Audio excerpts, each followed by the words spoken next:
So in this video, I'll be showing you how to update your Nintendo Switch 2.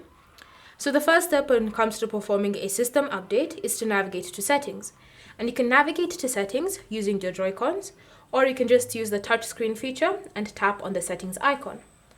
Once you're in settings, you then want to scroll until you find the option System, then select it, and then choose System Update.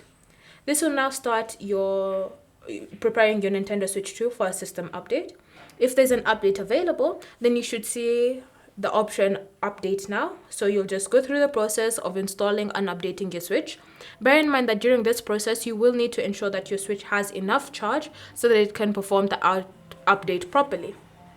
But as you can see, my system is up to date, which means that I have no updates available. So when you see this, you can just navigate back to the home screen and continue using your Nintendo Switch 2, knowing that it's been updated successfully. Thank you for watching.